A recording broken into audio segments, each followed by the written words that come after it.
Well, hello. It's good to see you. I've been thinking about the quote, the future is here, it's just not very evenly distributed. I think this was said in like 92. And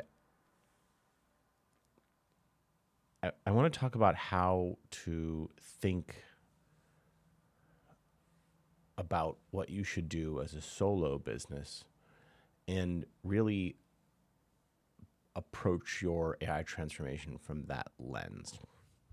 So I talked a lot about this on the podcast with Kyle Norton, I don't know, maybe a couple months ago, but that a job is just a collection of tasks. And AI is very jagged. This is like a common theme here. People talk about AI being jagged, which is like amazing at coding, can't tell you how to get your car to a car wash or how many R's for strawberry, right? Which is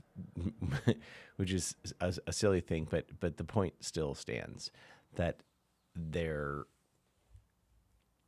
are some things that you just shouldn't outsource to AI. And there's a lot of like human judgment things that you shouldn't outsource to AI.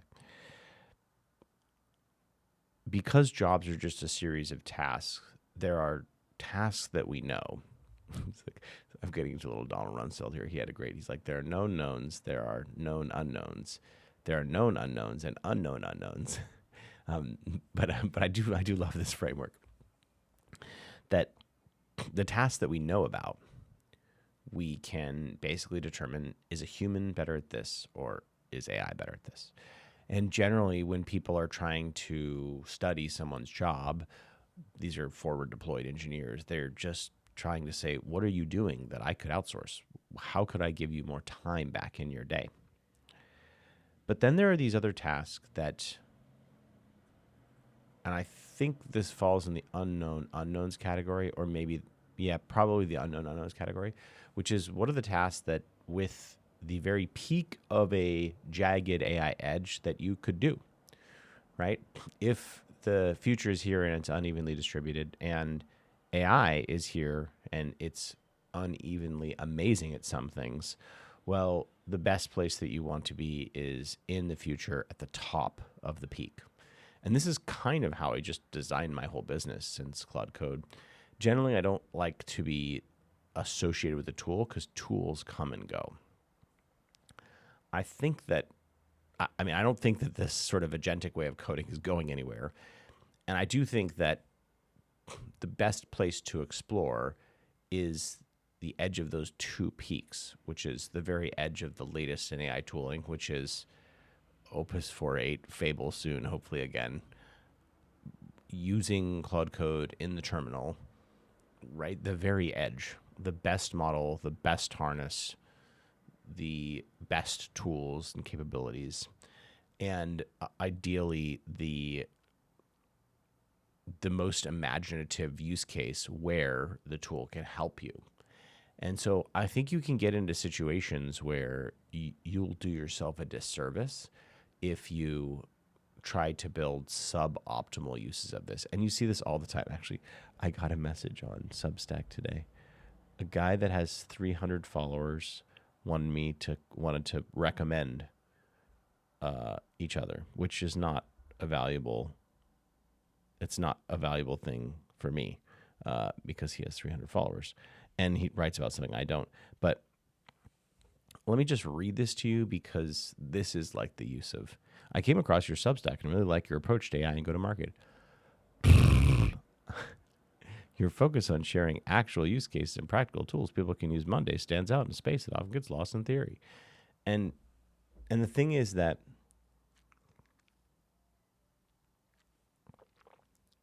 what he's saying is not bad. Like a person could have written that before AI, and maybe I would have responded before AI. But it's so AI coded. And you're not going to get a lot out of these models if you ask them to write better in a box. It's just not what they're great at. And there are some things like what I'm doing, which is like TAM discovery and TAM building and research on people and their interests and where they're going and who they're affiliated with, right? I released something recently that basically scores your entire market by who has the most influence, right? You'd never be able to ask that question before. So I took 16,000, and I looked at this from multiple different vectors, but I took 16,000 fire chiefs and I said, who is the most well known in the industry? Who has associations with other software vendors? Who's the most well known in Pennsylvania and California? And who's the most well known nationally? And how well known is this person? And I used AI to attack this problem from multiple different angles to be able to rank and sort all of the fire chiefs in the country to say this person has the most influence on policy. If you were to give equity in your company to anyone, this would be the person you would give it to because they unlock these doors, and here's why. And here's how they like actually help standards that your software is governed by. So it's important to know them and to see what you can do to help them, to build a relationship with them. And that's about sorting the world. So I think there was like 400 people that came out of 16,000. So just a lot of things you should not do. And AI is amazing at that. And so I would encourage you that if you're thinking about either AI transformation or even about what your business does, you should ask yourself two questions. Am I using the very latest of tools and capabilities? And the second question is, what is the tool? What is Cloud Code, Codex? What are these things incredibly amazing at? And how does that capability fit into my problem? And I really hate tool forward thinking. I don't think we should think in tools as a general matter, but this is just such a step change that I don't know of any other way to find the creativity that you need than to explore. And so I might suggest that if you are doing AI transformation, is to work backwards from those two places and say, with perfect information. And I think there's something about data that is really key, especially in go-to-market. And there's something about the manipulation of data that makes it very interesting. And the question is like, what would I have done?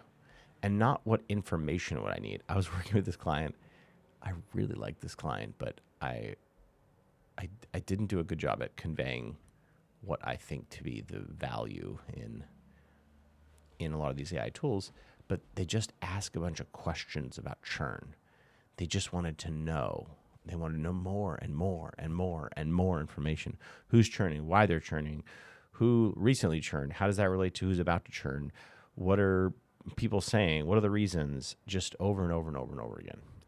And I thought, like, look, there's of course always a chance that these models are wrong, especially if they don't match your intuition. But it doesn't matter. It doesn't matter if they're wrong or right. If you don't attempt to make changes in the organization, well, then you'll never know. And so a better use of the model is not, can you tell me why there's churn, which is a reasonable place to begin. But a better use is, what exactly should I do? What is the lightest amount of lift for the highest amount of value, and which customers are in that situation? And how can I test it tomorrow?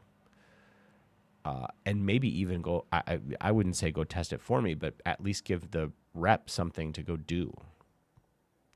And so as you navigate your AI journey, those are the questions you should ask. Am I using the very latest tool and not Cowork? When I hear people say they're using Cloud Cowork, I'm like, stop that. It's just not nearly as powerful as in the terminal. And I know, and also Claude naturally will set you up to use Sonnet. So when you open Claude, it's like Sonnet low, especially if they're having a hard day today. Hard day today. Hard day today. That's a good one. So change the model to the latest Opus 4.8 as of this taping. Effort, extra high type workflows. So do that. Do it in Cloud Code, and begin backwards from the action experiment. What would I need to know, and what action would I take to have the biggest outcome? And if instead of working backwards through people's jobs, you worked forwards from an impossible action, what would that impossible action be? If you could wave a magic wand, what magic wand would you wave? And what are the preceding things that have to exist to make that wish a reality? And you suddenly start to see, oh, we're not so far off. I have one other thought here, which is I read another post from, I think it was the guys at Swan, and they're like, we've been paying $100K for Claude, and now we've got this great open source model. And I'm going to release something on this later, but I think that approach is wrong, but the intuition was good, which is you don't need the latest model to do everything here.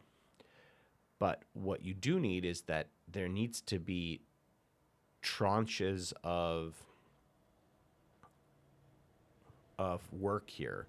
You basically need a way to divide, I think about this in the TAM, but this is probably good for anything, which is to divide out the task into, all right, can I get half of this for free? So like, for example, I was trying to find technologies for one of the companies that I work for, and it's like sort of built with style. And I said, okay, well, how are we detecting this? Well, we're just going to look at the HTML. It's like, okay, well, can you just download all the HTML locally? It's like, yeah, sure. It's like, what does that cost? Like, well, nothing for 80% of the websites because they're not Cloudflare protected. I can literally go download the whole website locally. It cost me $0. I mean, I guess it cost me the electricity of all of my fancy camera setup, but not really much more. And so half of the TAM I got for free. Now, but the next task is a little harder, and dividing it in half again is like, okay, well, maybe I need a little LLM here. And then you start to do that, and you realize that there are some problems where you need the best intelligence, some problems where you need no intelligence, and then there's a lot of problems in between. And if you can think about dividing up your problem sets that way, suddenly you have a gradient that you can deploy the tools that are near free to the very expensive ones. And for a very low cost, you can get a lot of output by dividing the world out that way. So anyways, this video was just to give you a different lens here. Don't work backwards from a problem. Don't work backwards from a job that exists. Don't work backwards from even a task. Start from the biggest form of your imagination. Figure out what that is. Then say, okay, great, what do I need to do to make that happen? And make sure you're in the very latest tools and technology to do this. And once your eyes are opened, you won't be able to close them again, and it will change the way you work. Have a beautiful Monday. Thanks so much for coming and listening, and thanks so much for subscribing. If you like this content, give it a thumbs up. You can subscribe to me at edge.blueprintgtm.com. It's the only place on the web that I publish these days. And you can get all my content. I think I published 20 or 30 tools last week. I'm publishing a lot. I have some upcoming tools that will show up. One is that notability skill that I talked about. There's another. Oh, I have a plain plan mode skill coming. So I read plan modes and they're referencing Python files. I'm like, I don't know what this is. So I have a skill that will convert the plan mode into something that you actually can read and that you actually will read, because the higher quality the plan mode, the better results. All right. Have a beautiful Monday. Thanks for listening to me ramble. Bye.